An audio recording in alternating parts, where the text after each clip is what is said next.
It's your boy DK Studios Online, and I'm back with another video. Today we're gonna watch Pokemon and Religion, Did You Know Gaming, featuring Jimmy How do you pronounce that? Whetzel? I'm gonna go with Whetzel. Yeah, Jimmy Whetzel. This was a requested video by the homie Rigo. You're welcome. If you guys want to watch the original video, the link will be in the description down below.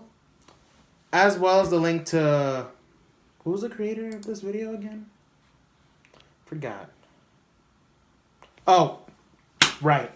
Did You Know Gaming. Yeah, I'll leave the link to Did You Know Gaming's channel in the description too. As well as the links to my social media accounts. My Instagram, Snapchat, and my Twitter. You know, if you guys want to contact me, you know, maybe send me some video suggestions and whatnot. Maybe some new ideas. Shit like that. Yeah. Anyway, without further ado,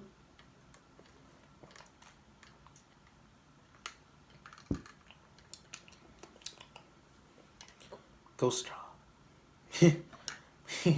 Let's dive on in.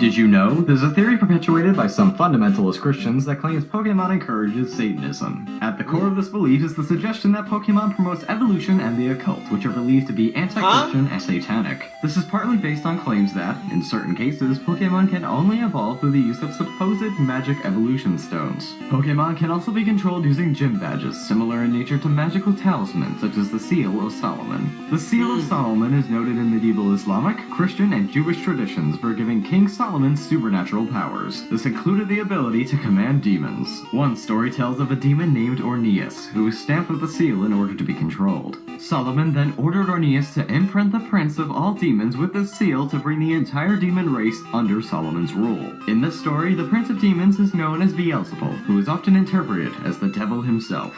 The theory draws further parallel between Pokemon and demons, as both can be captured and called upon to perform various tasks. One example is drawn from the Lesser Key of Solomon, a collection of 5 spellbooks that focus on demonology. The first of the books, Ars Coeti, sources many earlier works and profiles 72 demons with instructions on how to conjure them. A later version of the book by Dr. Thomas Rudd even details 72 angels that could protect the conjurer and help control the demons when summoned. What these books describe is arguably comparable to the mechanics of catching Pokemon. The theory also draws attention to many Pokemon having supernatural skills. Paranormal abilities, common in ghost and psychic type Pokemon, are actively denounced in the Bible. One example is in Leviticus chapter 19 verse 31, stating, "Do not turn to mediums or necromancers. Do not seek them out and make yourselves unclean by them. I am the Lord your God."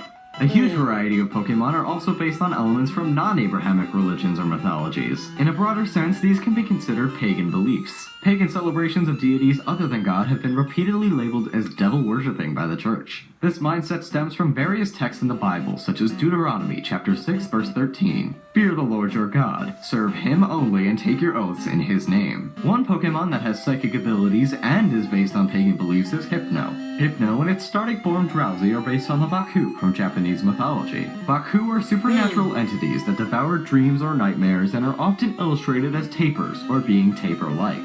One of the theory's more far-reaching claims is that when the Poké Rap from the Pokemon anime is played in reverse, "Gotta Catch 'Em All" can be heard as "I love you, Satan."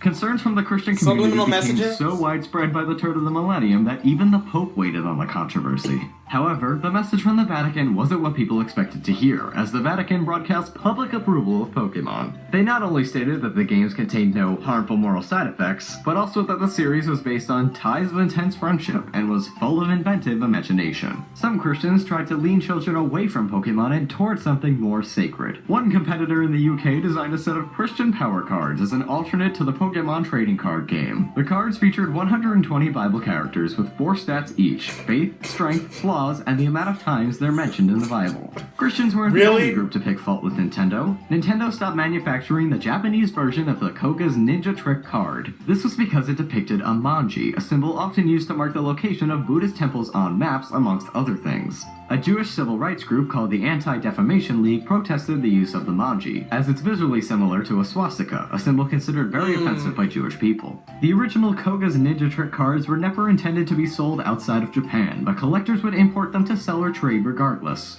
The Anti-Defamation League recognized that the card was never intended to offend, and acknowledged the sensitivity shown by Nintendo through halting the production of the card. Israeli illusionist Yuri Geller also claimed that Kadabra was anti-Semitic in nature. He suggested that the lightning bolts on Kadabra's abdomen resembled the logo of the Nazi SS Defense Corps. In actuality, Kadabra's star and lightning bolts are based on Zener cards. These cards were used in the early 1930s and are used in a kind of guessing game to test for extrasensory perception.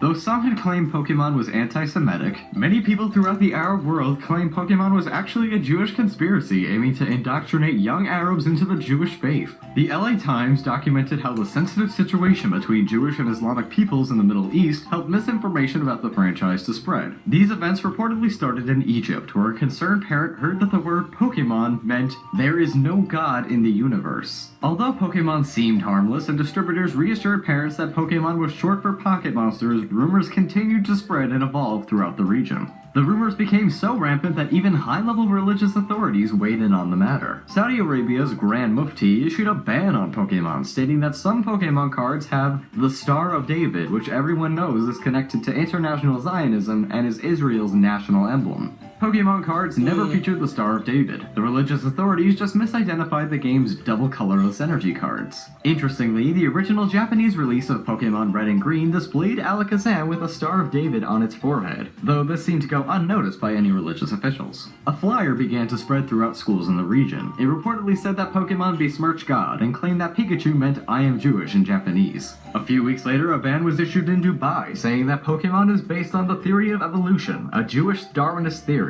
These events raised concerns with the Jewish community and sparked a response from the Anti-Defamation League. The league's national director, Abraham Foxman, said, "That is scary. And when it comes wrapped in fatwas, as God's truth, this is God's word, then it becomes a lot scarier." Despite all of the controversy, bannings, and removal of Pokemon memorabilia from the area, Pokemon games quickly became available again. In fact, games from the 3rd generation of Pokemon onwards were commonly enjoyed in the region without any extensive disputes. This is considered ironic by some, as the mascots for the 3rd generation of Pokemon games were Groudon, Kyogre, and Rayquaza, which are based on the Behemoth, Leviathan, and Ziz from Hebrew mythology.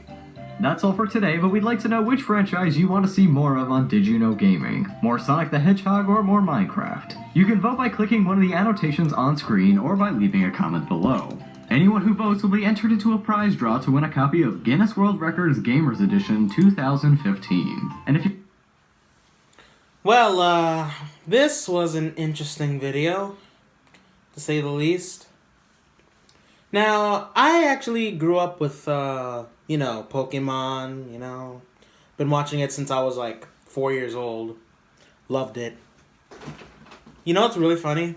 And I'm basically exposing myself. But when I was a little kid, mind you, I was a little kid. Whenever I saw, Pokemon, the word Pokemon come on the TV, I wouldn't say it as Pokemon. My little dumb self would always pronounce Pokemon as, for some reason, Cookiemon. Don't judge me. I was still in pre-K. I don't know why I pronounced it like that. I was different. I was different. But yeah. Oh shit, I just remembered. I think I still have a Pokemon VHS tape in the basement somewhere. Might have to go find it later and see how much it would sell online. I don't know. I'll probably wait another decade or so. Maybe by 2030 or 2040 when the rarity increases. But yeah, like all this demonic and devilish type ish. Yeah. The thing that says, the part that says I love Satan, like gotta catch 'em all in backwards. Yeah, I think that's just subliminal messaging and they're just dragging it. But yeah, man, with that being said, I hope you guys enjoyed the video. Like I said before, I'll leave the link to the original video and Did You Know Gaming's channel in the description down below. I'll also leave the links to my Instagram, Snapchat, and Twitter. So y'all could, hit me up. Maybe give me some video suggestions and such. I'm almost at 1,000 followers on IG, by the way, which isn't really that impressive, but help me get on there. Help me get there. Please.